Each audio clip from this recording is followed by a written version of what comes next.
bonsoir à tous.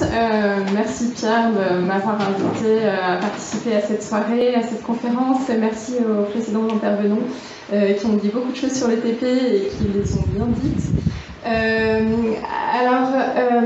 Donc le TP, moi je vous encourage vraiment à le suivre parce que ça permet de devenir autonome dans la gestion de la pathologie. Et ça ne fait pas tout dans l'amélioration de la qualité de vie, mais ça joue beaucoup dessus. Sur le nombre de programmes pour les troubles bipolaires en Ile-de-France, on a 6 programmes agréés. Donc j'ai fait le calcul, en fait il faudrait 800 ans pour que toutes les personnes avec un trouble bipolaire en Ile-de-France soient passées par un programme. Voilà, c'est pour dire un petit peu... voilà. Alors moi je suis père aidante en santé mentale, donc j'ai choisi justement ce terme où on peut mettre un peu tout dedans parce que c'est vrai qu'on est à la fois formateur, expert, j'aime pas trop ce mot-là parce qu'en fait tous les patients sont experts de leur maladie, de leur propre maladie, de leur vécu. Le médecin a aussi son expertise clinique, il voit des tonnes de patients, donc il a aussi son expertise.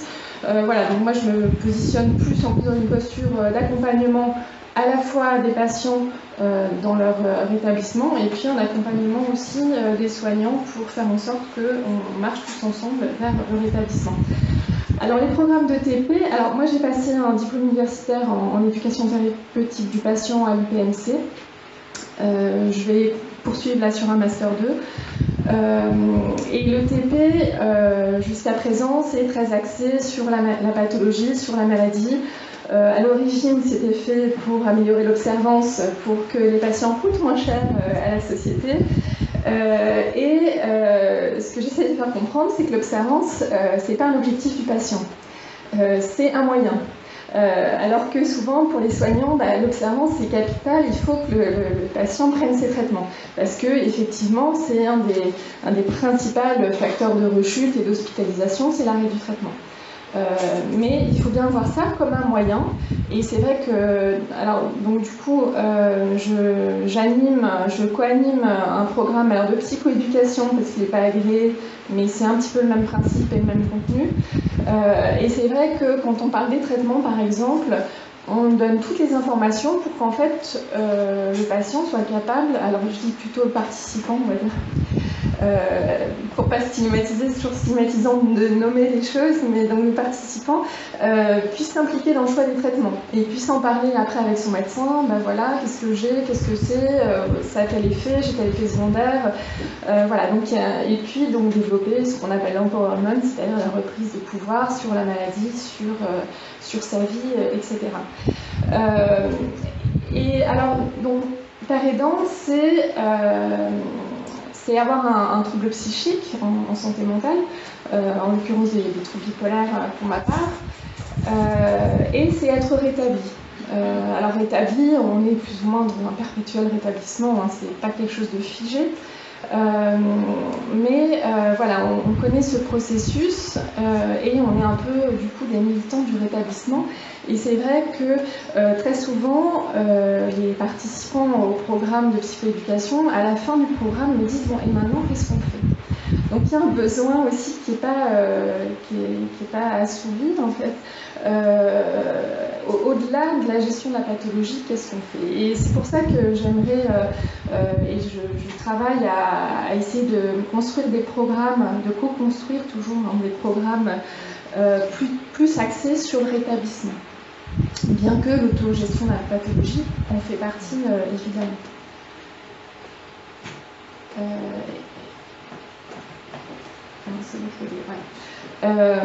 Et puis je me suis aussi rendu compte, donc je fais aussi la formation pour les soignants pour l'éducation thérapeutique en santé mentale et au rétablissement, et je me rends compte que c'est une notion que peu de médecins, de soignants connaissent. On verra tout à l'heure peut-être pourquoi. Et donc voilà, donc c'est important de le dire. Alors là j'ai mis une image collective parce qu'en fait le rétablissement c'est quelque chose de collectif, on se rétablit dans une collectivité.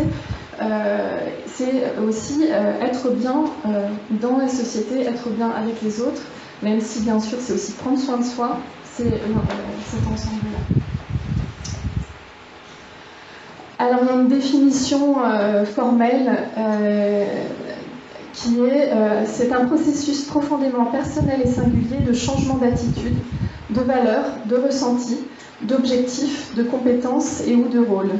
C'est une manière de mener une vie satisfaisante, utile et sous le signe de l'optimisme. Donc même avec des dépressions, on peut être un optimiste. Voilà. Même avec les limites imposées par la maladie. Le rétablissement veut dire donner peu à peu un nouveau sens et un nouveau but à sa vie, à mesure qu'on dépasse les effets désastreux de la maladie psychique. Parce que, comme ça a été dit auparavant, la maladie détruit tout, déconstruit tout. Il y a souvent des ruptures familiales, sociales, professionnelles. Et donc tout est à reconstruire. Et puis une telle pathologie remet aussi beaucoup de choses en question. Et voilà, donc moi j'ai redonné du sens notamment à la maladie en essayant de mettre au service des autres patients. Ça fait justement partie de ce parcours de rétablissement. Alors le mouvement du rétablissement, il est né dans les années 70 aux États-Unis, donc ça vient très tard en France. Et ça a été bien souvent des personnes avec une schizophrénie qui se sont révoltées contre l'avenir noir qu'on leur promettait et qui se sont dit non, c'est pas possible, moi j'ai beau avoir une schizophrénie, je veux vivre bien, je vais vivre bien. Et c'est un petit peu parti de là, ils se sont même surnommés les survivants de la psychiatrie. Alors là, je suis partie un peu des définitions dans les témoignages de patients, parce que pour la formuler de toute façon ce qu'était le rétablissement, on est parti des patients. Les médecins n'ont pas vu venir, n'ont pas su finalement ce que c'était. Et voilà, donc ils l'apprennent des patients, donc c'est ce que disait avant moi, c'est que les pères aidants sont importants pour concevoir ces programmes et pour voir comment ils peuvent être utiles aux patients. Donc c'est d'abord l'espoir d'une vie meilleure, épanouissante, satisfaisante et heureuse. L'objectif visé par l'établissement n'est pas la suppression de la maladie, mais le bonheur, une vie optimale et heureuse avec la maladie. Ce n'est pas, donc c'est différent de la guérison. Et donc moi, ce que je peux vous dire, c'est que ça fait 9 ans que j'ai des troubles bipolaires. Pendant 3 ans, j'ai eu 4 crises maniaques, 4 hospitalisations, 4 grosses dépressions. Et puis après, je me suis rétablie progressivement. Ça ne veut pas dire que la maladie est disparue, mais j'ai toujours des symptômes résiduels, donc une hyperréactivité émotionnelle, une vulnérabilité au stress, de mémoire peut-être un peu, et voilà, et on les gère avec notamment des thérapies ou des stratégies, et ça se gère très bien. Aussi avec des traitements médicamenteux pour ça peut être des symptômes dépressifs résiduels. Enfin voilà, donc tout ça pour dire que la maladie, je sais qu'elle est encore là, je m'en rends compte. Mais je gère. Voilà. Donc c'est une reprise de pouvoir, un empowerment, une réappropriation. Donc en ETP, on va vous donner des outils. Et c'est à vous de prendre ces outils et d'en faire ce que vous voulez avec, d'aller en discuter avec votre soignant, d'aller sur Internet, parce qu'il y a aussi une foule d'informations intéressantes. C'est aussi de ces outils, voir comment vous pourrez les utiliser vous avec ce que vous vivez au quotidien. Voilà, donc Nathalie Lagueux disait le rétablissement commence lorsque la personne décide de ne plus donner au trouble mental le pouvoir de contrôler sa vie. Et on verra tout à l'heure dans un schéma, c'est vrai que moi les patients que je rencontre au début de programme, ils sont un peu omnubilés par la pathologie qui prend toute la place. Et en fait, le rétablissement, ça va être réinvestir tous les domaines de sa vie. Professionnelle, familiale, sociale, citoyenne, etc. Et finalement, la santé et la santé mentale sera juste une des sphères de la composante de la personne. Et ça, c'est très important. Donc, il s'agit d'une action personnelle et individuelle, une démarche intérieure, un voyage unique pour chaque individu. Il n'y a pas de livre de recettes. Et on vit tous des expériences différentes, on vit la maladie différemment. Voilà. Et c'est vrai qu'en ETP, ce qui est intéressant, c'est la dynamique de groupe est très intéressante. Déjà parce qu'il y a des personnes qui n'ont pas l'occasion d'en parler ailleurs que dans ces groupes-là. Et ensuite, ce que vit quelqu'un peut servir à quelqu'un d'autre, peut avoir un écho, et les personnes apprennent à mieux se connaître. Et une meilleure connaissance de soi, c'est, j'ai entendu un certain nombre de personnes avec des troubles bipolaires qui remerciaient d'être tombés malades parce qu'ils avaient appris à mieux se connaître. Et vous allez voir que c'est très bénéfique parce que quand on connaît mieux ses forces et ses limites, on sait vers quoi aller, on sait aller vers quoi on est capable d'aller. Voilà, donc c'est vraiment un avantage. Donc c'est une découverte de soi, voilà ce que je disais. Alors c'est un processus autogéré de guérison fait d'essais, d'erreurs et de succès. Donc ça, ce qui est important de savoir, c'est que s'il y a des rechutes, les rechutes, ça ne doit pas être des échecs. Les rechutes sont des apprentissages. C'est comme un petit enfant qui apprend à marcher. Hein, il se relance, il repart, il se remet sur pied. Quand il est bien accompagné, ça aide. Hein, c'est là où l'entourage, les soignants, les médecins, etc. ont leur rôle, et les pères aidants, d'accompagner les personnes à se relever, à repartir. Mais voilà, donc surtout pas prendre ça comme des échecs, mais comme des apprentissages. Donc un apprentissage par l'expérience. Hein, donc on disait tout à l'heure, vous savez mieux que personne ce que vous vivez avec la maladie. Et c'est pour ça que avoir une relation partenariale avec le médecin, c'est important parce que déjà c'est pas infantilisant, en plus c'est la meilleure façon de bien se comprendre, de bien se connaître et que le médecin réponde au mieux à vos préoccupations.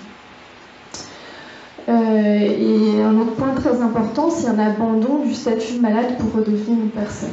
Comme je disais tout à l'heure, on est très focalisé au départ sur la maladie, on a cette étiquette de bipolaire. Quand on rentre à l'hôpital, c'est un peu comme ça, il y a d'un côté les patients et de l'autre les soignants. Et alors nous, en père aidant, en fait, on brouille un peu les étiquettes et les pistes parce qu'on est un peu entre les deux. Mais ce qui est très intéressant en ETP, donc moi j'interviens avec un psychiatre et une psychologue, souvent en binôme avec le psychiatre, et puis seul aussi, notamment pour parler du rétablissement. Et en fait, je me mets à la fois au même niveau que les co-animateurs et à la fois au même niveau que les patients. Et je suis juste là pour accompagner. Bien sûr, j'ai une idée de ce qui peut aider les patients, mais les patients eux-mêmes savent mieux quels sont leurs besoins. Voilà. Donc, je suis une personne et pas une maladie. Surtout que la confusion, elle se fait beaucoup parce qu'on est dans une pathologie mentale qui influe sur le comportement, sur la façon d'être. Et c'est vrai que c'est important de vous rappeler que vous avez une maladie comme ça pourrait être une autre maladie, une maladie somatique, et de vous rappeler en temps normal comment vous êtes, qui vous êtes, quelles sont vos qualités, quelles sont vos ressources, voilà. Donc c'est un parcours pour se renouveler dans une dynamique de changement, une transformation de soi et un retour à l'état antérieur. Je crois que c'est des maladies qui font qu'on n'est plus jamais comme on était avant, avec moins d'insouciance aussi. Donc la vieille personnalité est progressivement abandonnée et une nouvelle vision de soi émerge. Mais c'est aussi parce qu'on apprend à mieux se connaître. C'est une faculté d'adaptation, capacité pour s'adapter et se remettre du traumatisme psychologique des conséquences de la maladie mentale. C'est aussi une faculté d'adaptation à son environnement. Je crois qu'on verra tout à l'heure, mais avec la pathologie, il y a le traumatisme à la fois de la maladie, mais il y a aussi le traumatisme des ruptures sociales, familiales, professionnelles. Et il va falloir avoir un changement de regard sur notre environnement qui a pu être très hostile à un moment donné. Les hospitalisations, parfois sous contrainte, etc. Alors c'est aussi la découverte de nouvelles possibilités, de nouvelles ressources. Certes, il y a peut-être des choses qu'on ne peut plus faire ou différemment, avec moins de facilité, mais on peut faire aussi tout un tas d'autres choses. Et je suis bien placée pour le dire, parce que sinon, je n'aurais jamais été père aidante. Donc ça, c'est un exemple, mais voilà. Une prise de risque aussi, hein. Faut pas avoir peur, faut pas avoir peur des échecs, encore une fois. Faut oser. Moi, une fois, il y avait une personne qui me disait qu'elle n'osait pas prendre de responsabilité au travail. Bon, finalement, il faut voir qu'est-ce qu'elle risque. D'un côté, elle va s'ennuyer, elle va pas se sentir valorisée parce qu'elle fera pas les choses selon ses capacités, ses compétences. Et de l'autre, elle risque peut-être une rechute, mais en même temps, si elle essaye d'être bien accompagnée, d'être vigilante, etc., peut-être qu'elle peut y arriver. Donc, voilà, bon, il faut mesurer les risques, mais il ne faut pas non plus avoir peur de prendre des risques. Et alors, là, c'est Patricia Digan, donc une des premières représentantes du mouvement du rétablissement. Et donc, elle a une schizophrénie et elle est tombée malade au moment de ses études. Elle devait avoir 19 ans, je crois. Et donc, elle a dit « Je vais devenir le docteur Digan et je changerai le système des soins de santé mentale pour que personne n'y soit blessé. » Et elle est devenue docteur en psychologie clinicienne. Voilà. Donc, de l'ambition. Il faut avoir de l'ambition. Ne pas avoir peur. Et l'ambition, voilà, ne pas écouter toujours ce qu'on vous dit autour de vous, parce que les gens parfois vous disent « Ah ben non mais tu peux pas, ah ben non mais tu vas pas être capable de, ah ben tu vas pas arriver à... » Et c'est pareil, moi j'ai discuté avec une personne qui avait très envie de retravailler et qui me disait « Ah oui mais ma tante me dit que je suis pas capable ». Or, les études montrent que dès que vous avez envie de retravailler, vous pouvez commencer les démarches, et que c'est bon pour le rétablissement, etc. Donc il ne faut pas penser, il ne faut pas s'auto-stigmatiser et se sentir incapable d'eux parce que autour de vous on pense que vous n'êtes pas capable d'eux, c'est pas vrai. Alors ça c'est un point très très important, c'est qu'à la différence des notions médicales de guérison ou de rémission qui désignent des modalités évolutives de la maladie, la notion de rétablissement caractérise le devenir de la personne. Et les deux sont indépendantes avec des interconnexions, mais c'est indépendant. C'est-à-dire que vous pouvez avoir une rémission symptomatique et ne pas être rétabli, ou alors vous pouvez être rétabli avec les symptômes résiduels. Et peut-être, alors je ne sais pas, vous me direz pour les médecins, les soignants, il y a quelque chose qui est compliqué parce que le soignant, le médecin, il est capable de soigner, il peut être capable de guérir, bon en psychiatrie c'est plus compliqué, mais il ne peut pas rétablir quelqu'un. C'est la personne qui se rétablit par elle-même. En étant accompagnée, c'est toujours plus facile. Voilà, donc c'est aussi un changement de posture dont on parlait tout à l'heure. Que ça ait un nouveau paradigme en santé.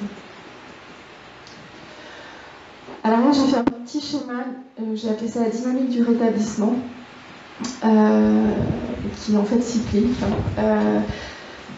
Parce que ça, en fait le rétablissement, on est dans des maladies évolutives qui sont dépendantes d'un environnement évolutif aussi. Donc du coup, voilà, ça peut être sans cesse, continuer sans cesse.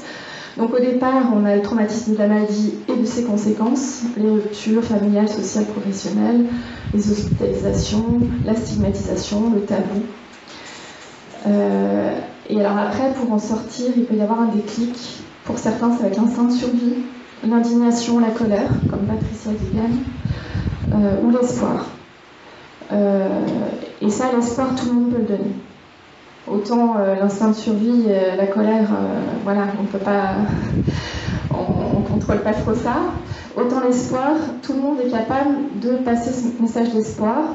Et moi, dans mon parcours, j'ai eu un premier médecin qui m'a pas dit que je pourrais me stabiliser et aller mieux, et je pensais que j'allais continuellement faire des hauts, des bas, des rechutes, etc. Jusqu'au jour où j'ai eu un médecin qui a commencé à me dire « Oh, vous inquiétez pas, j'étais très mal, vous inquiétez pas, vous allez vous rétablir, etc. » Et rien que de le savoir, ça permet justement de commencer ce processus. Mais tant qu'on ne sait pas, c'est compliqué. Cet espoir va faire naître une motivation et l'empowerment. C'est l'autodétermination, le pouvoir de choisir et d'agir. Donc vous êtes l'auteur de votre parcours de soins. Et c'est voilà, à vous aussi d'avoir un rapport d'adulte avec le personnel soignant, les médecins. Si vous n'êtes pas satisfait, vous pouvez aller voir quelqu'un d'autre. Vous êtes libre de choisir. Si concernant vos traitements, vous avez le droit de poser des questions, vous avez le droit de dire « Ah ben non, moi j'ai tel effet secondaire et ça m'handicape vraiment, est-ce qu'il n'y a pas moyen de changer ?» Voilà, et vous êtes vraiment acteur. C'est aussi reprendre confiance dans son potentiel et dans ses forces. Dans son potentiel de pouvoir agir pour avoir une vie meilleure. De là va naître une nouvelle attitude, avec un refus de la honte et de l'autostigmatisation, un refus de la stigmatisation, une dédramatisation de la pathologie. Je veux dire, c'est pas un drame d'avoir des troubles bipolaires, c'est pas un drame d'avoir une schizophrénie. C'est dur, c'est difficile à vivre, c'est très dur, mais c'est une maladie, c'est tout. Et puis, donc, une acceptation bienveillante de la maladie. Alors, acceptation, moi, quand je l'utilise, je dis toujours, ça ne veut pas dire résignation. On n'a pas mérité d'avoir des troubles bipolaires, on n'a pas à se résigner à avoir des troubles bipolaires. Mais on constate finalement que, bah oui, on a des troubles bipolaires, il faut faire avec, et il faut être responsable par rapport à la maladie et bien se soigner pour soi d'abord. Et puis, on est aussi amené donc, à avoir une acceptation bienveillante de soi et de son environnement. Et c'est-à-dire que même par rapport à la stigmatisation, eh ben, il faut, si on ne veut pas être trop atteint, il faut aussi avoir un regard bienveillant en se disant bah, ils ne connaissent pas, ils ne savent pas. Voilà. Et c'est aussi une redéfinition de ces valeurs. Qu'est-ce qui est important pour nous finalement? Je suis tombée très bas, j'étais au fond du trou. Qu'est-ce qui est important pour moi? Qu'est-ce qui fait que j'ai envie d'être bien au quotidien? Pourquoi j'ai envie de me battre? Donc de là va naître des apprentissages et des expériences. Alors j'ai mis l'autogestion de la maladie, mais juste là en fait. Mais donc ça va nous aider à prévenir les rechutes, à identifier les facteurs de rechute, les signes avant-coureurs, à s'impliquer dans les choix des traitements et des thérapies, la gestion des symptômes résiduels, les stratégies d'autonomie et le savoir agir. Donc ça c'est ce qu'on fait en éducation thérapeutique du patient. Il y a une redécouverte de soi, de ses vulnérabilités, de ses forces, de ses talents et de ses ressources. Une restauration d'un sens à sa vie, à la maladie, à la souffrance. On redevient une personne et non un malade. Et tout ceci, en fait, ça fait naître des nouveaux savoirs et compétences, notamment avec le TP, mais aussi on acquiert, on parlait de vulnérabilité, alors oui, il y a une vulnérabilité quelque part, mais je dirais qu'il n'y a pas de faiblesse. En fait, les personnes qui ont des troubles bipolaires, des troubles schizophréniques, etc., elles sont fortes parce qu'elles se battent, elles ont plus de difficultés pour être bien au jour le jour, et donc les personnes qui vont bien n'en ont aucun mérite à aller bien, alors que les personnes qui ont des troubles bipolaires, elles sont très fortes, elles sont persévérantes, et voilà, beaucoup de qualités. Cette redécouverte de soi va permettre de se reconstruire, de se transformer et d'avoir des nouveaux objectifs. Et donc là, j'ai mis un petit peu tous les domaines de la vie affective, vie professionnelle, vie citoyenne, santé physique et mentale, vie spirituelle, vie personnelle, etc. Donc la santé, elle est là. C'est juste un des éléments de votre vie personnelle. Et ces nouveaux objectifs, ils sont importants parce qu'en fait, ils font naître de l'espoir à nouveau et de l'empowerment, etc. Et donc, on peut refaire un petit peu le circuit dès qu'on remet des nouveaux objectifs. Alors, c'est très important. Le rétablissement n'est pas le privilège de certains patients exceptionnels. Hein. C'est pas les meilleurs, c'est pas les plus forts qui s'en sortent. Tout le monde, s'il est bien accompagné, a cette capacité à se rétablir. C'est une majorité des personnes, donc là j'ai des données concernant la schizophrénie, mais voilà. Et Patricia Digan dit, comme il n'y a pas de moyen de prévoir qui se rétablira ou non, nous devons approcher chaque personne comme si elle était capable de se rétablir, pourvu qu'elle ait des possibilités suffisantes de développer ses talents et appuis. Alors, orienter les pratiques en ETP vers le rétablissement. Parce que justement, voilà, on a vu que c'est très orienté maladie. Et là, on se dit, le rétablissement, finalement, c'est le devenir de la personne et c'est indépendant du devenir de l'évolution de la maladie. Donc ça, c'est des choses, c'est des pratiques sur lesquelles on est en train de réfléchir actuellement. Donc c'est pas... et bon, c'est juste... Alors, comment favoriser le rétablissement? Déjà, croire dans la capacité du patient à se rétablir. Donc ça, c'est valable pour tous, hein, le patient, l'entourage ou les soignants. D'abord, croire dans la capacité du patient. Donner de l'espoir, dédramatiser, ne pas stigmatiser, le considérer comme une personne avec une maladie et non comme un malade. Moi, ce qui m'avait aidé, c'est que j'ai des parents qui étaient un peu dans le déni de la pathologie, mais du coup, ils me regardaient comme une personne normale, donc quelque part, ça m'a aussi aidé. Voilà. Donc Patricia Digan dit « Je sais qu'il y a des choses que je ne peux pas faire, mais j'ai découvert en sachant cela toutes les choses possibles que je pourrais faire. » Donc écouter et respecter ses choix, notamment concernant ses traitements et son parcours de soins, et mettre en avant toutes les possibilités qui s'offrent à lui. Voilà, c'est là où c'est important en tant que patient de dire vos besoins aux soignants, de dire les patients savent très bien quels sont leurs besoins aussi. Reconnaître sa citoyenneté. Alors c'est vrai que c'est très curieux, on perd nos droits quand on arrive à l'hôpital. On a alors maintenant beaucoup de droits pour les usagers, mais voilà. Et c'est là aussi qui fait que finalement on se sent peut-être moins comme une personne, que voilà, c'est un peu une perte de droit. Donc reconnaître les compétences et les savoirs, notamment expérientiels, concernant la maladie, et accepter une relation partenariale d'égal à égal et de co-construction de savoirs et de solutions. Et voilà, on appelle ça l'alliance thérapeutique. On travaille en équipe, on est tous au même niveau, à la même table, à essayer d'accompagner le patient. Alors là, on a un patient qui dit vous devez savoir beaucoup de choses concernant des milliers de maladies. Moi, je dois juste faire attention à une seule, c'est à la mienne, donc qui est l'expert entre nous.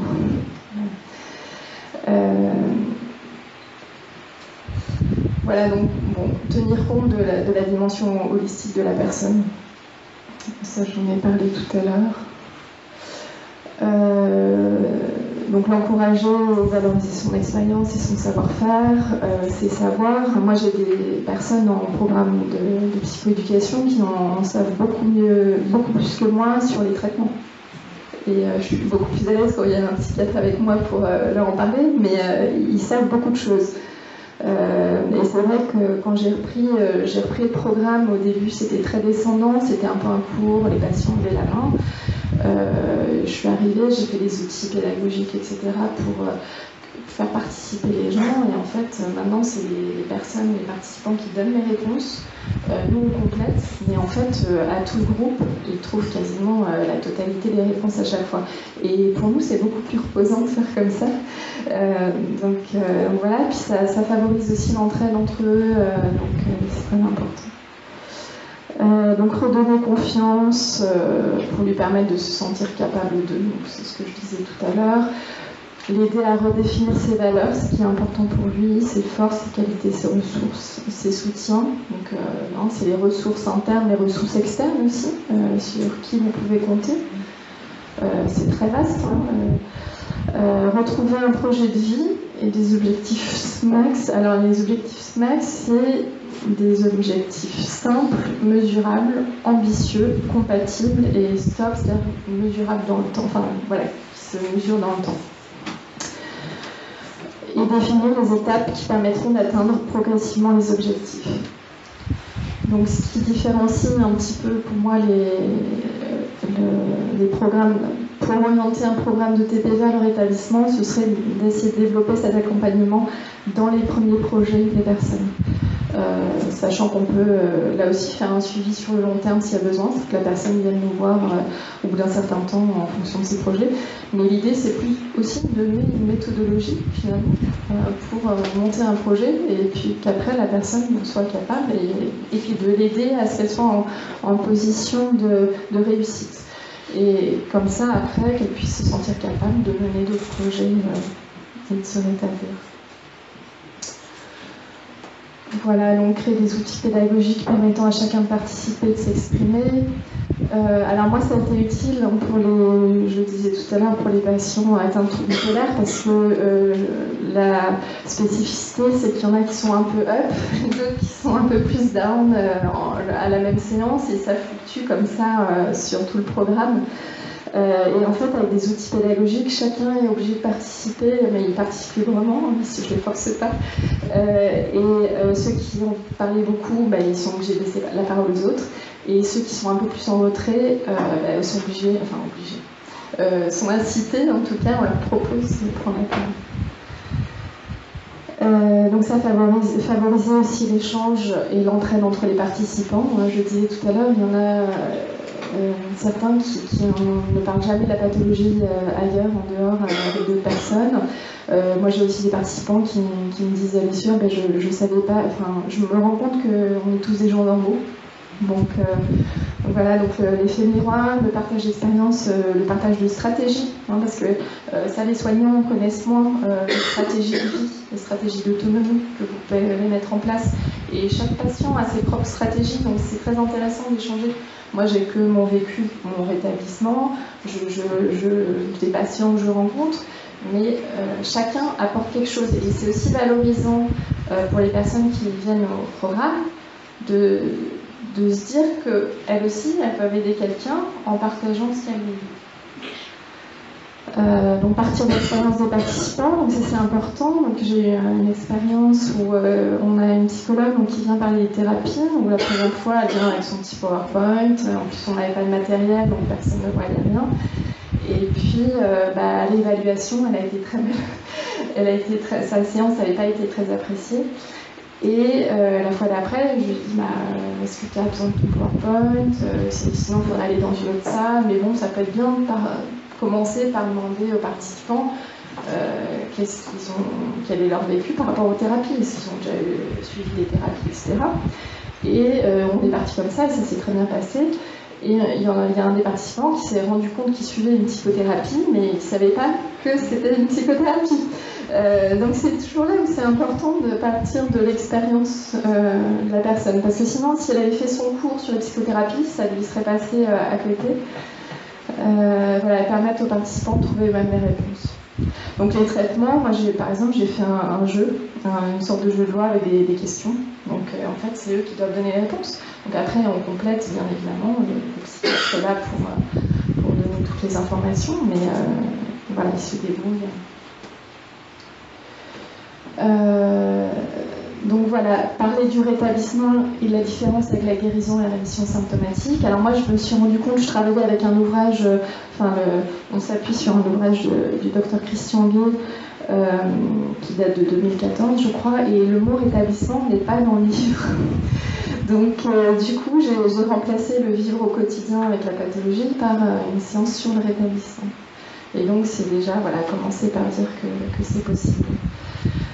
Donc aller au-delà de l'apprentissage de la gestion autonome de la maladie pour permettre aux participants de se reconstruire en poursuivant de nouveaux projets de vie vecteurs d'espoir.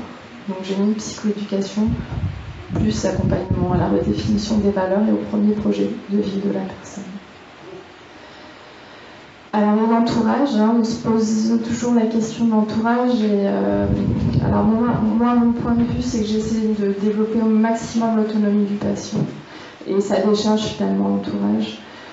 Mais le patient est capable d'être autonome dans la gestion de sa pathologie. Alors, pas quand on est en début de maladie, qu'il y a encore le déni, qu'on ne sait pas encore bien ce qui se passe, mais progressivement, il faut que l'entourage retrouve sa place d'entourage, qui est là, d'être présent dans les bons et dans les mauvais moments.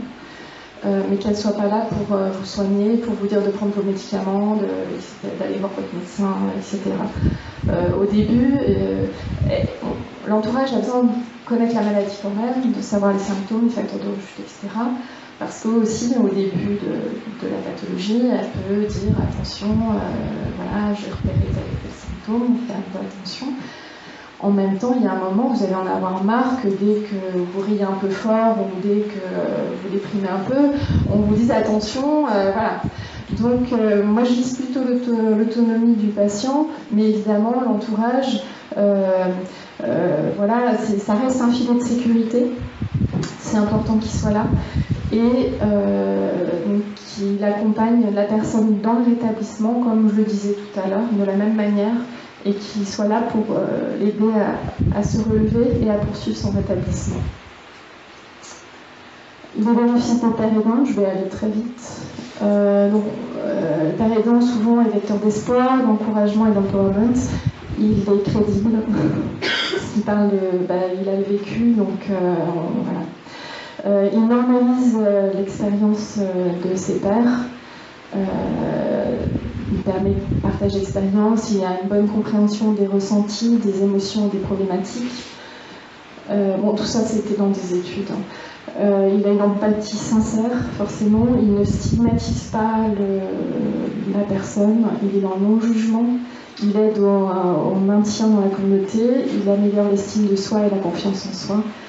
Il a des conséquences positives sur la qualité de vie et il favorise l'entraide entre les pairs et les liens sociaux.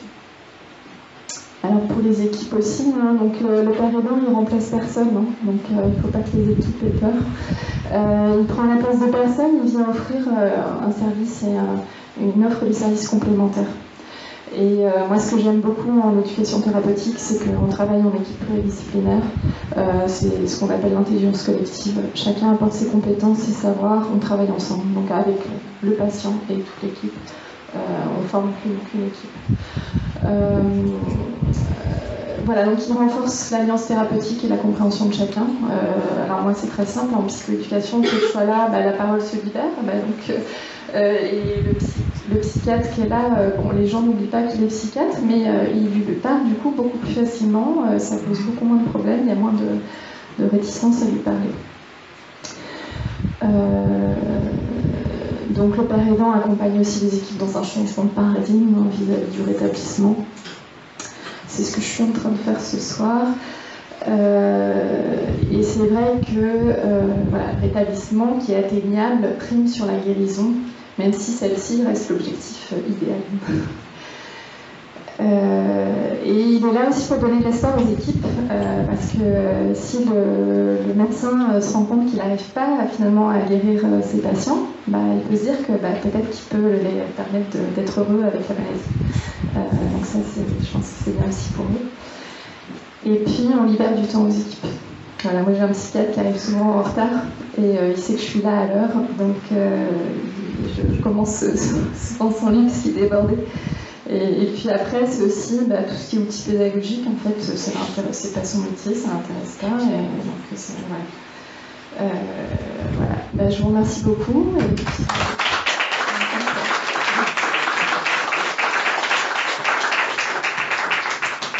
Alors, merci aux intervenants. Ce que je vous propose, c'est de faire une petite séance de questions. Si vous avez quelques questions, c'est vrai que les intervenants ont dépassé d'une demi-heure ce qui était prévu, mais bon. Qui a des questions? Alors, qu'est-ce qu'on fait? Vous remettez tous les trois là, et puis je passe le micro. C'est bien. Voilà, peut-être une chose.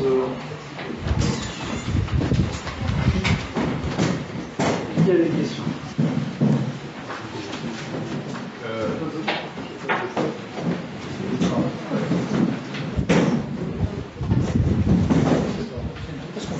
Je ne sais plus qui a montré la diapo où on voit, Mathieu Auchin du Centre de ressources handicap psychique, la diapo où on voit le nombre de programmes d'éducation thérapeutique par discipline, et donc très largement inférieur dans le champ de la psychiatrie.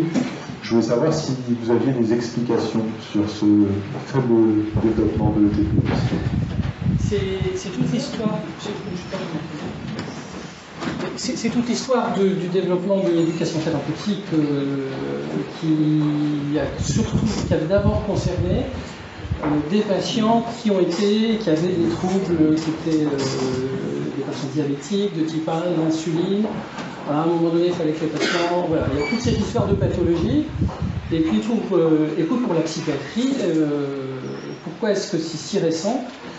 Parce que un certain nombre de patients nous ont un peu bousculé, c'est parce qu'il y a aussi une exigence, et on faisait avant ce qu'on appelle la psychoéducation.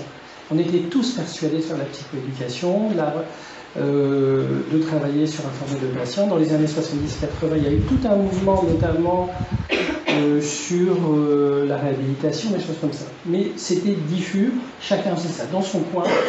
On était tous persuadés de bien faire, mais c'était pas du tout cohérent et organisé. 2010, 2009, on est obligé de le faire. Et donc on commence à faire les programmes, et il y a eu beaucoup de résistance parce qu'on a des écoles de pensée qui font que des fois c'est un peu compliqué de travailler comme ça et de travailler sur des champs comme l'autonomie, l'autonormativité, de refaire confiance aux patients, parce que je le disais, les patients, souvent, sont tellement pris par la maladie que effectivement c'est compliqué. Donc moi j'explique ça parce qu'effectivement, c'est le moment où on était obligé de le faire, qu'on a fait nos programmes, et que voilà, c'était une sorte de contrainte qui nous a poussé à faire tout ça. C'est mon explication. Non, j'ai pas de temps. On passe sur une autre question. Je ne sais pas si ça répond un peu.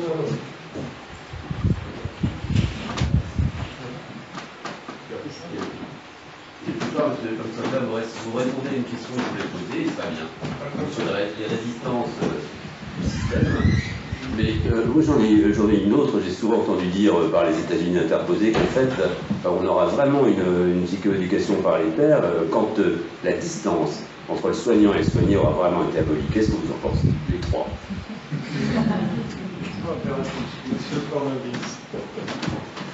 C'est compliqué parce que c'est déjà compliqué dans la vie de tous les jours avec tout le monde. Et c'est vrai que je parlais de l'empathie tout à l'heure. On est formé, alors on nous reproche d'ailleurs souvent en tant que surtout médecin de ne pas être de moins en moins empathique, donc d'avoir de plus en plus de distance, toute pathologie confondue, je veux dire, avec les patients.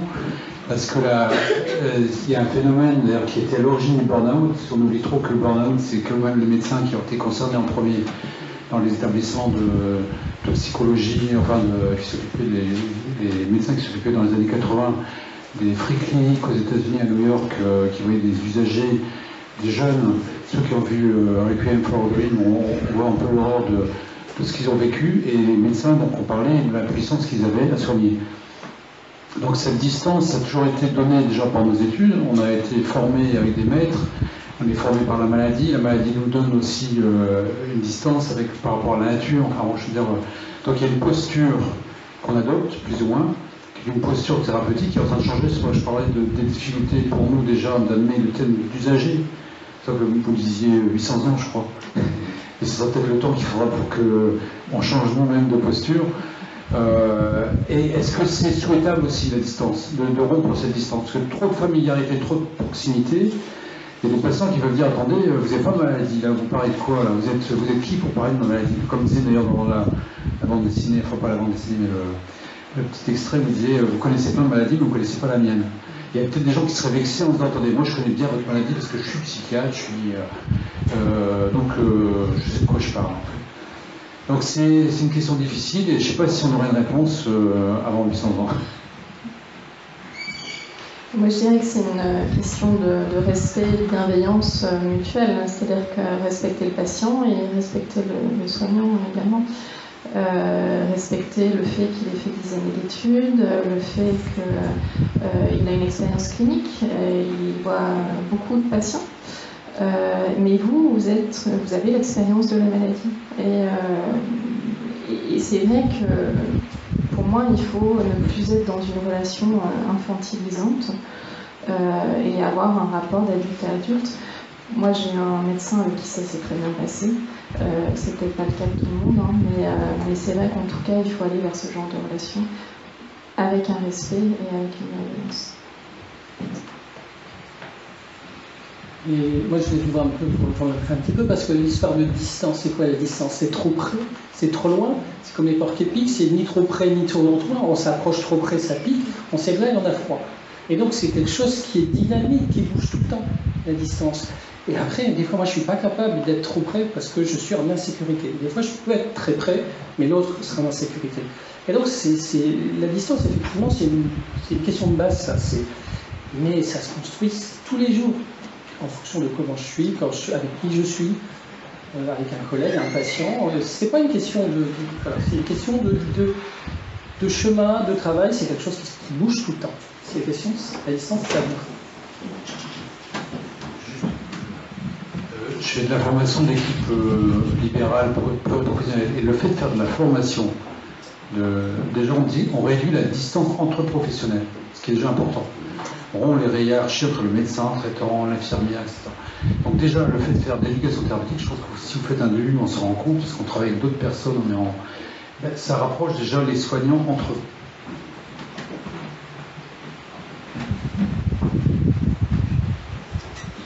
Oui, bonsoir. Alors, moi, c'est un petit peu atypique parce que moi, je suis effectivement originaire de Lille, mais j'habite en Moselle.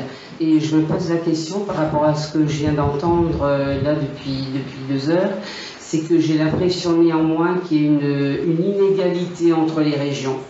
que ces choses-là, bah, malheureusement, moi où j'habite en Moselle-Est, à la frontière allemande, donc bah, je suis désolée, on est démunis de tout ça. Je vais vous donner un exemple. Le 7 avril dernier, par exemple, bon, bah, moi je revenais de Montpellier, là je revenais de chez mon fils, et j'avais su par France Dépression Lorraine, puisque j'en fais partie, qu'il y avait une conférence sur la dépression, puisque pour l'OMS, hein, c'était le thème qui était retenu cette année. Alors, avant de me déplacer, avant de faire 130 km, je me suis dit, bon bah tiens, je vais m'intéresser autour de chez moi. Autour de chez moi, bah, qu'est-ce que j'ai? J'ai une grosse structure qui est le CHS de Sarreguemines. Donc, bah, on ne faisait rien du tout. J'ai eu le responsable de la communication. Bah, nous, à notre échelon, il n'y a rien qui est prévu. Je téléphone à l'hôpital de Jury, qui est l'hôpital psychiatrique de Metz. Là non plus, il n'y avait rien de prévu. Donc, j'ai dû me farcir les 130 km. Bon, c'est pas grave, j'ai fait en train, je conduis pratiquement plus, pour assister effectivement à cette conférence qui avait été animée par 2 psychiatres, donc dans le cadre de France Dépression Lorraine. Donc c'est vrai que moi je suis en admiration depuis tout ça, c'est pas ça qu'il va me refaire déménager, mais bon c'est vrai que c'est quand même un peu déplorable. Et quand vous parliez de l'assistance, enfin je veux dire du soutien des proches, moi j'ai envie de vous dire, ben c'est bien, parce que moi j'en ai pas du tout. Si je me suis relevée, c'est toute seule, rien que grâce à la détermination et l'envie de m'en sortir, quoi. Et c'est récent, bon ça fait 3 ans, voilà. C'est dommage que M. Muller ne soit plus là, parce qu'on aurait pu lui demander un petit peu au niveau de la France comment ça se passe et comment ça va se passer surtout. C'est vrai qu'en réhabilitation psychosociale, il y a Nicolas Franck qui commence à faire des centres de ressources à travers la France. Nous, ce qu'on aimerait, c'est que ça soit la même chose au niveau de l'éducation thérapeutique du patient, parce que quand on est prêt à faire de l'éducation thérapeutique du patient, c'est dommage de passer à côté, quoi. Il y a un moment dans notre parcours. Mais excusez-moi, je voulais quand même ajouter quelque chose, c'est que dans ce genre de maladie-là, bon, moi je ne sais pas du tout ce qui se passe sur la région, enfin j'ai su, parce que j'ai un frère qui est schizophrène depuis 35 ans, donc bon, maintenant je suis un peu, pas en dehors, disons je le suis de près, enfin de loin, mais ce qui se passe c'est que ça n'engage que soi. Moi j'ai su une fois par un coup de fil, bêtement, je me rapproche de la Verrière qui était la MGN, je crois que vous connaissez, donc j'ai été hospitalisée en 2002. Il y a à peu près 2 ans, je veux revenir vers eux, je leur téléphone, j'avais une question à leur poser. Ah bah non, vous savez, nous maintenant on est sectorisé, bah oui, malheureusement, hein. Et donc appelez votre hôpital de région. Bah, moi, région Nancy, donc j'appelle Nancy. Et puis je demande, disons, le service psychiatrique, Brabois, je ne savais pas du tout. Et là, la personne se présente au téléphone et dit oui, bonjour, ici, Centre Expert des troubles bipolaires. Ah bon, tiens, ce serait peut-être bien pour moi. Donc, qu'est-ce que j'ai fait? Effectivement, à l'aide de mon psy, bah, je lui ai dit, hein, là où j'habite, tout près de Forbach.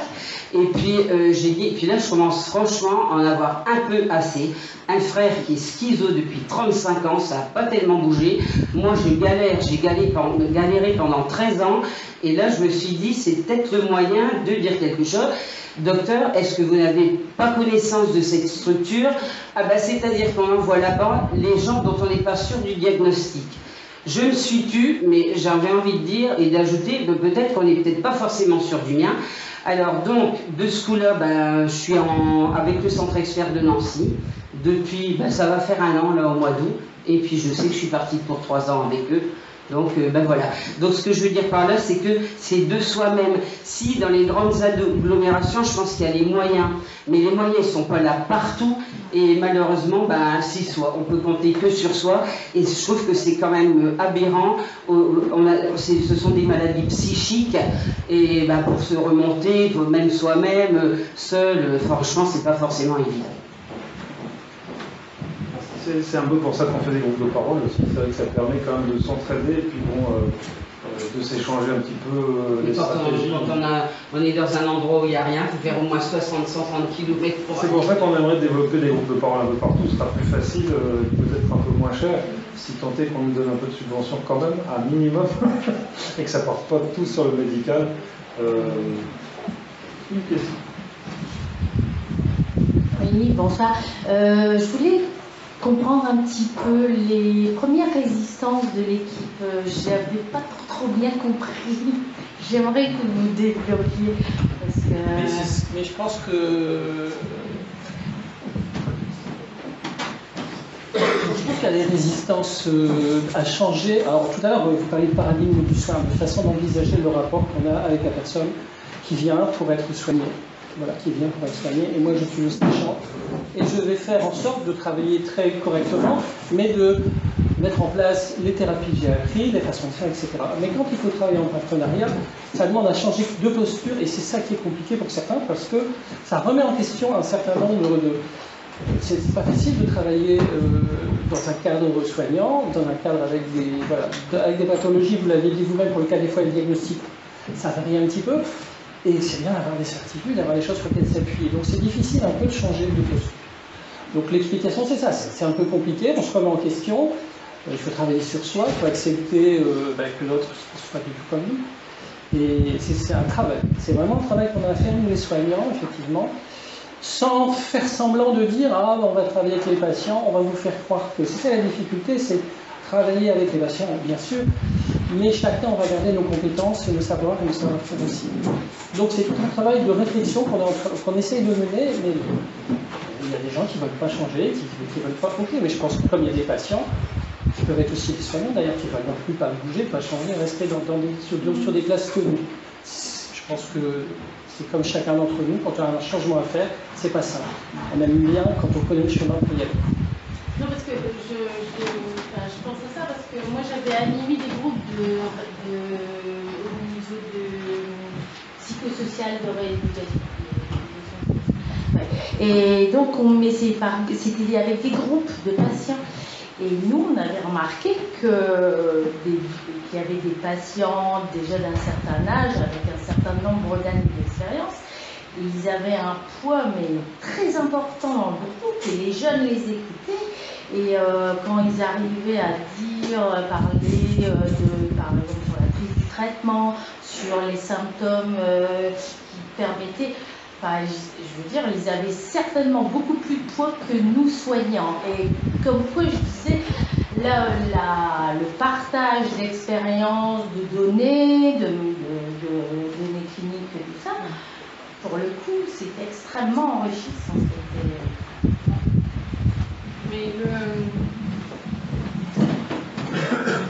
pour rebondir, le père aidant apporte un savoir, mais en fait le participant au groupe, il va en fonction de ses besoins, soit demander au psychiatre, au soignant ou au père aidant en fonction de ses besoins. Et il va accorder plus d'importance, par exemple pour les traitements, il va plutôt interroger le psychiatre que le père aidant. Pour une question d'ordre de vie tous les jours ou de symptômes, d'effets secondaires, où là il a envie d'avoir un retour d'expérience, il ira plus vers le père aidant. Donc il sait, et justement il a plus de compétences qui s'offrent à lui, et donc il va aller en fonction de ses besoins, demander à tel ou tel, mais tous ont leur importance. Moi, les jeunes ici, on a eu la création d'un MDU et Angélique Lecomte a été présente au début. Elle servait avec les équipes, comme on parlait souvent en dehors simplement des réunions médicales, on se voyait beaucoup. Et elle nous communiquait en fait très très rapidement. On a eu des informations qui remontaient en fait des patients. On a vu la création des structures, en fait, la mise en place des structures. Et là, tu as quand même beaucoup aidé, beaucoup participé. Maintenant, c'est Nathalie qui reprend le flambeau. Mais ça, c'était une force par rapport, je ne vais pas dire par rapport à l'hôpital, mais on avait cette dynamique-là de structures qui s'organisaient, chez soi d'abord, avec des patients, je ne sais pas si vous connaissez donc un rapport avec le médico-social extrêmement fort d'emblée, en fait, déjà assez organisé, qui continue et qui nous donne vraiment un aller-retour.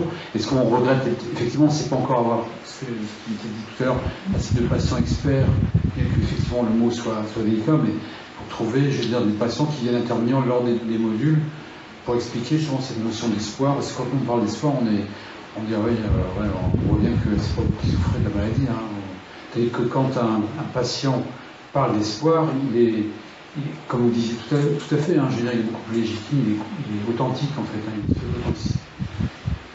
Donc il y a eu moins ces problèmes, ces problématiques. En fait, on avait une équipe médicale au début qui était extrêmement favorable à la réhabilitation, avec Tony Dermel, avec je veux dire, des gens qui ont été, même avant, Félicita Strogaro qui était là, qui ont initié les programmes d'éducation thérapeutique, donc qui ont poussé vers la réhabilitation et puis vers cette nouvelle approche du soin psychiatrique qui n'est pas encore généralisée.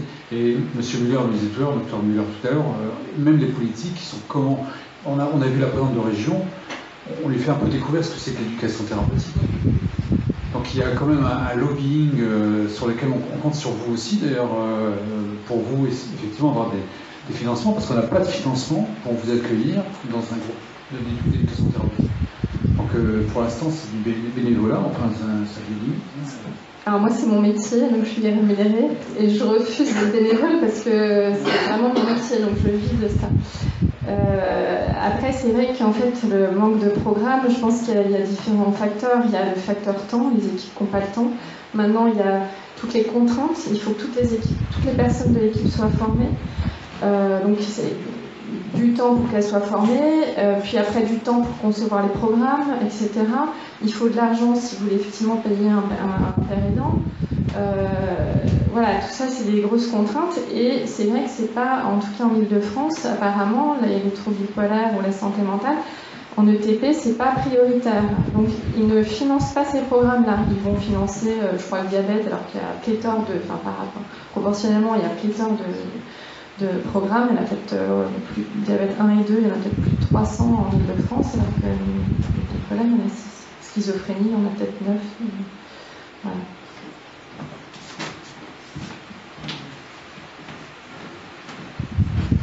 Moi j'ai une question de Dr Fondelis et puis après à vous trois.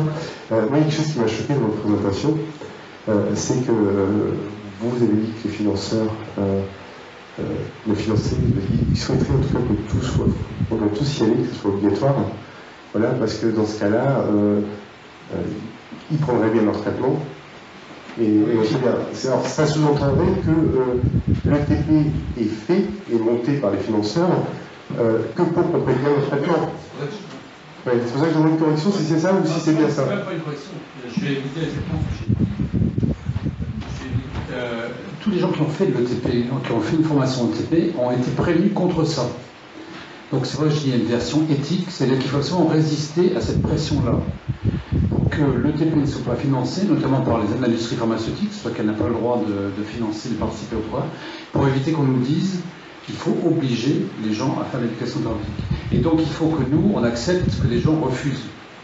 Vous comprenez? C'est-à-dire, mais il y aurait une logique quelque part de soins, comme ça se fait dans certains pays. On dit certaines mutuelles risquent de dire on vous rembourse si vous faites de l'éducation thérapeutique, on vous prend en charge vos soins. Et nous, on doit résister par rapport à ça. Nous, je veux dire, les professionnels de l'éducation thérapeutique. Et je voulais vous en faire part parce que c'est vraiment une inquiétude et il y a une pression derrière, c'est que quelque part on finance, on dit oui, ok, on y va à fond, on vous donne une chance quelque part, vous avez un diabète, on vous donne 12 séances, comme en Allemagne, vous avez droit à 12 séances de psychothérapie. Alors si vous faites c'est mieux que rien, en France il n'y a rien de remboursé.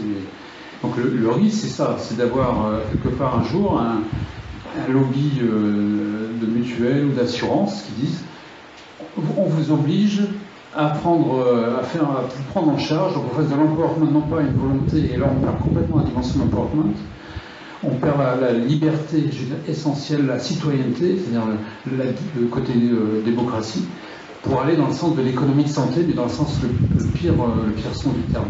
Ça je l'ai dit et j'ai insisté pour dire que à nous de résister, à nous formateurs de résister à ces pressions. Et puis vous, en tant qu'association d'usagers, je vais aller aussi dans le paradoxe aussi. Il faut savoir que suivre des programmes d'éducation thérapeutique et continuer, ça coûte plus cher. Ça coûte plus cher. Les économistes de la santé nous disent que si effectivement vous êtes formé en éducation thérapeutique, vous suivez effectivement, vous êtes plus adhérent en tant que personne qui vit avec une maladie, vous allez être hospitalisé plus vite, plus souvent, mais moins longtemps. Vous allez améliorer votre qualité de vie. Vous allez prendre des médicaments de façon plus adaptée, mais donc vous vivrez plus longtemps et ça coûtera plus cher. C'est ça le paradoxe, c'est qu'en même temps c'est fait pour diminuer les coûts, mais ça coûte plus cher parce que les gens viendront plus rapidement à l'hôpital, plus souvent, mais moins longtemps, avec une meilleure qualité de vie, avec un meilleur suivi. Donc c'est assez paradoxal, il ne faut pas croire que ça va faire, il ne faut pas croire et laisser dire que ça va faire des économies. Non, ça va coûter plus cher, et c'est tant mieux, parce que la qualité de vie avec la maladie va être de meilleure qualité. Donc le message d'espoir que vous êtes en train de me donner, c'est que je vais revenir plus souvent à l'hôpital, même si c'est moins longtemps. C'est l'espoir que vous me donnez. Mais alors, moi, ça me choquerait vraiment, là. Je m'excuse, mais heureusement que j'ai des amis qui ont fait des ETP et qui sont permis de ne pas revenir souvent à l'hôpital, voilà. Mais si le TP proposé, c'est de revenir régulièrement à l'hôpital, même si c'est très court, le message d'espoir que vous voulez porter, il est un peu brouillé. Je préfère. Alors là, mais c'est pas un souci, je me suis mal fait comprendre. Ça veut dire que, effectivement, c'est préférable, quand la maladie revient, quand les premiers symptômes reviennent, de revenir pour un temps court, plutôt que d'attendre une aggravation avec une hospitalisation sous contrainte, dans des circonstances extrêmement compliquées pendant beaucoup plus longtemps. Il vaut mieux revenir en consultation plusieurs fois régulièrement dans l'année qu'une fois pendant 15 jours avec vous savez mieux que moi, une hospitalisation sous contrainte avec des médicaments qui sont... Voilà, et y aller très mal. L'hypothèse, c'est celle-là. Voilà, c'est pour ça que je disais, moi, effectivement, revenir plus souvent à l'hôpital dans des bonnes conditions, c'est quand même, alors ça c'est une croyance que j'ai, c'est quand même mieux pour vous que de revenir quand ça va vraiment pas du tout, parce que voilà, la maladie a fait que vous n'avez pas suivi les traitements, parce que voilà, c'est la croyance que j'ai. Bon, peut-être que effectivement vous n'êtes pas d'accord avec ça. Moi, je regarderais le TP qui vous permettent dans ce cas-là de ne pas revenir à l'hôpital. Voilà. Je vais vous rassurer quand même. Non, les études montrent, enfin moi ce que j'ai lu à ce sujet, c'est que ça diminue les rechutes en fréquence et en intensité. Donc a priori non, vous n'allez pas revenir plus souvent. Après c'est vrai que se dire que si jamais vous retournez, vous faites une rechute, c'est moins fort et ça dure moins longtemps, oui, mais normalement vous allez revenir moins souvent. Voilà, en tout cas c'est ce que j'ai lu dans les études, et, donc rassurez-vous. Voilà. Pour défendre un peu son point de vue, il faut savoir que mettre l'hospitalisation comme objet d'évaluation, c'est ça qu'il faut conclure. C'est que quand on a plus de sous pour le diabète, pour la cardio, que pour la santé mentale, c'est qu'en cardio et en diabète, on évalue, on chiffre. Il y a moins de récidive d'infarctus, il y a moins de... Donc effectivement, pour un financeur, encore une fois, c'est plus utile pour lui, il voit directement ses bénéfices. En santé mentale, c'est compliqué. Parce que dire comme quelqu'un qui va plus souvent à l'hôpital, vous voyez, le TP, ça donne tel résultat, les gens ils vont encore plus souvent à l'hôpital. Non, il ne faut pas mettre ça comme objet d'évaluation. Il y a même les TP pour l'obésité, la surcharge pondérale. J'ai vu les gens qui avaient fait le TP avaient pris du poids pendant le programme. Donc si on a mis le poids en disant, regardez, on les pèse à temps zéro avant le TP, on les pèse après, on a perdu 10 kilos, c'est génial. Ben non, les gens avaient pris du poids, la majorité. Donc très mauvaise évaluation. Et ce qui avait été dit quand même par les patients, c'est qu'ils allaient mieux. C'est que dans leur tête, ils vivaient mieux, ils étaient tout à fait dans une idée totalement différente. Donc, comme on avait suivi pour l'instant, vous voyez, l'éducation thérapeutique, on n'a que 4 ans en fait. Donc il faut avoir l'indulgence d'un enfant de 4 ans, on n'a que 4 ans, et j'espère qu'à long terme, on aura effectivement des chiffres qui ont montré les baisses. Le bonheur des gens va se traduire par moins d'hospitalisation, moins d'accès aux soins classiques en fait.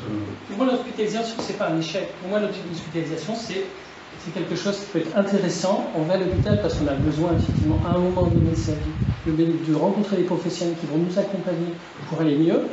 Et pour moi, qui suis soignant hospitalier public, c'est pour ça que tous les jours, je vais travailler. C'est pour travailler avec les gens et effectivement qu'ils sortent vite de l'hôpital, qu'ils ne reviennent pas trop souvent, qu'ils reviennent en meilleure santé. Et voilà, après, c'est rageant de revenir à l'hôpital parce que ça évoque plein de mauvais souvenirs, parce que c'est pas agréable, c'est pas des lieux qui sont sympathiques, les hôpitaux, notamment en psychiatrie, ça, c'est ok.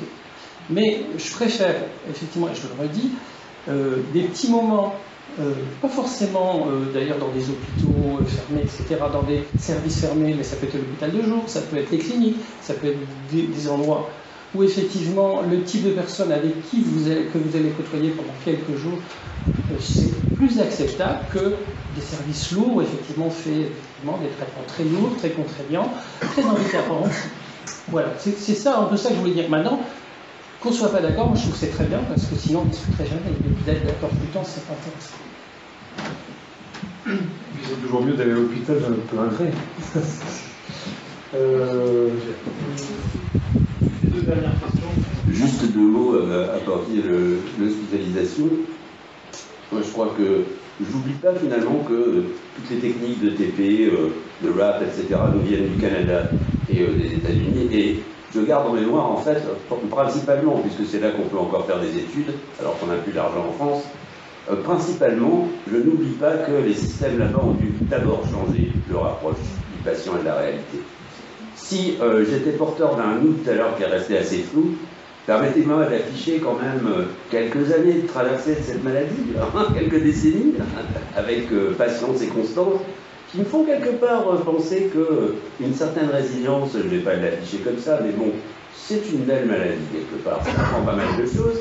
Et si j'ai quelque part envie de construire quelque chose, c'est certainement pas un vous et moi dans un moi différent des autres ou entre nous, certainement pas un vous différent inaccessible, mais un nous avec chacun notre différence, mais ensemble. Donc un nous qui serait un horizon plutôt qu'une condition, certainement pas une distance, mais un espoir.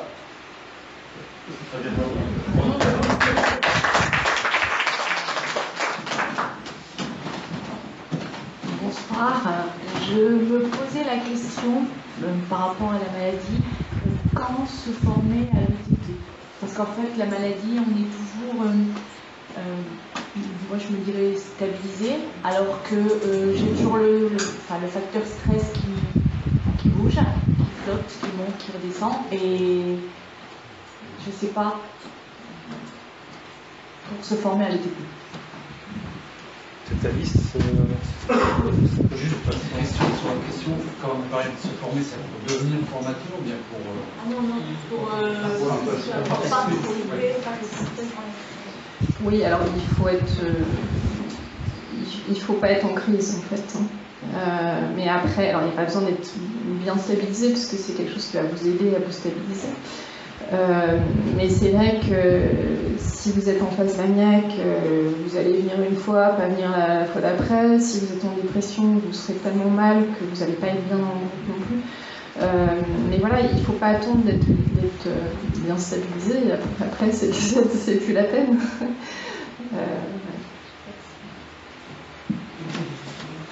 Oui, c'est vrai, il faut demander, il faut en parler à votre médecin, au psychiatre. Les associations ont un rôle important parce que c'est ce qui convient à faire. Et puis parce que c'est pareil, ce que vous disiez, la distance. Hein, il y a des endroits où vous avez envie, puis s'il n'y a pas de lieu, ou alors s'il faut faire 200 km pour faire, ça va être un. Donc déjà une posture de changement. Se dire finalement, c'est pour ça la notion d'espoir est importante, parce que se dire que je pourrais aller mieux. Parce que si on se dit, de toute façon c'est foutu, ça sert à rien, je ne vais jamais guérir, je vais toujours être pareil. S'il n'y a pas aucun espoir, on n'a pas envie de changer, donc on s'enfonce, on s'isole, et on a vu que le problème de l'isolement était très important. Et si on a la perspective d'un changement, on prend l'éducation thérapeutique comme un levier qui permet d'aller sur la voie de l'emploi, qui est un mot intraduisible. Hein, les Canadiens disent capacitation, moi j'aime bien ce mot parce qu'il y a le mot capacité dedans, mais c'est vrai que c'est stabilisé, relativement stabilisé, pour dire de participer à un groupe et puis de ne pas faire exploser un groupe parce que ça ne va pas, parce qu'on ne se sent pas à l'aise. Effectivement, pas mal de personnes qui sont venues au groupe de parole, après, au bout d'un certain temps, on dit là, on aimerait bien faire un ETP, et bon, j'ai insisté, c'est vrai que le groupe, je crois que c'est une dizaine de personnes, 10-12, bon, j'ai insisté pour que les personnes étant prêtes, qu'on puisse quand même les prendre au niveau de l'ETP. Les premières ETP, il y avait peu de personnes en plus. Puis on a des contraintes aussi. C'est ça le problème, on a des contraintes qui nous sont imposées par l'ARS, on doit constituer un groupe et c'est difficile d'incorporer en cours de route. Alors le patient a aussi d'autres contraintes, parce que moi je travaille. Oui, ben voilà. Voilà. C'est pour ça qu'après il y a un côté pratique. J'arrive encore à travailler. Mais comme vous disiez, on peut faire en individuel, on peut faire. Il y a des possibilités après. Hein. Après, c'est une question effectivement de moyens. Là, on va prendre les dernières questions, parce que on a un coup qui nous attend. Bonjour, alors moi je voulais savoir si vous pouvez, si dans votre démarche justement de coordinateur de programme d'ETP, vous rencontrez des professionnels de santé pour pouvoir mettre en place des programmes. Alors nous, moi je fais partie du centre hospitalier de Calais, on souhaite monter en place un groupe d'éducation thérapeutique en psychiatrie et c'est vrai qu'on se pose énormément de questions au début. Quels patients y mettre, notamment parce que se mettre des patients du même diagnostic et se mettre les troubles bipolaires, les personnes avec un trouble bipolaire ensemble, est-ce que c'est vrai qu'on se pose énormément de questions et on n'a pas forcément où trouver nos réponses.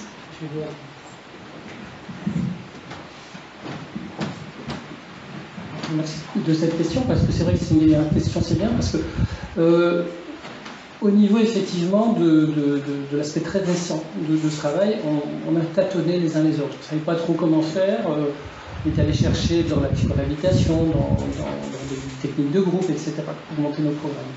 Et cette année, on a décidé de monter un réseau des UTAP, ce qu'on appelle une unité transversale en éducation du patient, parce que ça permet de structurer puis d'avoir un petit peu de temps, un petit peu de moyens. Et un réseau régional, voire Hauts-de-France, qui se construit là. Et effectivement, l'objectif, c'est le partage des savoirs, faire comment est-ce qu'on fait les uns les autres, pour pas faire 3 fois la même chose, et aussi pour gagner beaucoup de temps, parce que ça prend 1 an à construire un programme, il faut savoir, et après, il faut le déposer, et le temps de la réponse, en gros, il y en a pour 2 ans. Quand on travaille, tous les jours, pareil, c'est que quand on met un projet, il faut que ça avance, quoi, et les patients les attendent derrière.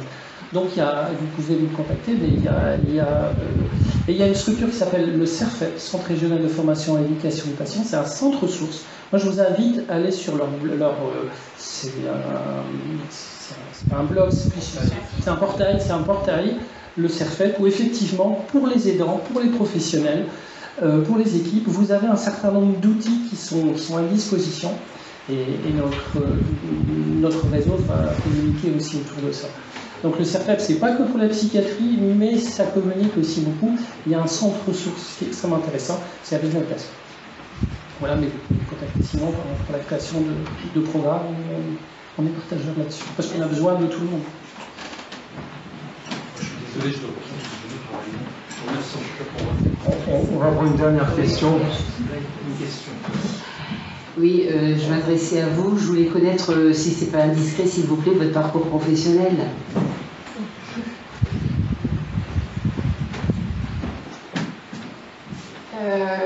En fait, après un bac scientifique, j'ai fait aussi une maîtrise d'histoire de l'art. J'ai fait aussi des études de chant, notamment à la maîtrise de Radio France. Et puis dans des conservatoires après. Ensuite, donc, j'ai travaillé dans le milieu culturel, j'ai été responsable d'un service culturel, j'ai fait de la programmation artistique. Après, j'ai vécu 2 ans en Allemagne, j'ai suivi mon mari en fait, et 8 ans au Luxembourg, et j'ai fait un peu de tout, guide conférencière, assistante galeriste, rédactrice culturelle, etc. Je suis revenue en France, comme le milieu culturel est un peu compliqué, j'ai fait des études de communication. Et puis donc j'ai travaillé après comme chargée de communication toujours dans le milieu culturel. J'ai fait des études actuellement de graphisme à distance et puis en 2015 donc j'ai passé un diplôme universitaire en éducation thérapeutique du patient et là je vais enchaîner sur un master 2 en éducation thérapeutique du patient qui permet après de pouvoir coordonner les programmes. Et puis là, ça va être mener cette réflexion justement sur comment faire pour aller vers le rétablissement au-delà de la gestion de la pathologie. La bipolarité, ça n'a pas posé de problème dans ton parcours professionnel? J'ai eu pas mal d'employeurs, mais je sais pas si c'est lié à la bipolarité ou à ma nature aussi. En fait, je faisais des métiers j'avais toujours une insatisfaction en fait. Donc je restais pas 10 ans, rester 10 ans au même endroit avec la même personne. J'ai beaucoup de mal avec ça et toujours maintenant, mais je sais pas, je suis pas sûre que ce soit lié à la pathologie. Après, comme je travaillais souvent à temps partiel ça m'a pas trop posé de problème. En revanche, c'est sûr que quand la maladie s'est déclenchée, j'avais créé ma boîte en communication par l'art et j'avais repris des études à Metz, j'étais au Luxembourg, donc il y avait 50 km, en scénographie à l'université et à l'école d'art de Metz. Et c'est là où j'ai un peu pété un câble. Voilà, et j'ai 3 enfants aussi, donc c'est vrai que je m'en occupe aussi, je travaille un peu. Et donc le fait de... Enfin, ça m'a toujours aidé de travailler en fait. Et justement, j'ai jamais été en rupture totale. Et à chaque fois, je repartais dans des projets, c'est-à-dire que je veux dire, il faut repartir dans des projets quoi qu'il arrive, que ça marche ou que ça marche pas, c'est pas grave. C'est quelque part, c'est juste le fait de faire quelque chose qui aide. Et il y aura des choses qui vont marcher. Puis après, en apprenant à mieux vous connaître, à mieux connaître vos limites, ce que vous savez faire, ce que vous savez moins faire, etc. Vous y arrivez. Et après, il faut être ambitieux. Voilà, moi, j'ai aussi créé et organisé la Journée mondiale des troubles bipolaires. Je suis partie de rien. Pour moi, ce qui n'était pas idéal, c'était la gestion du stress, parce que l'événementiel, il y a un très gros stress, surtout dans les derniers jours. Mais voilà, bon, après, on trouve des stratégies qui aident.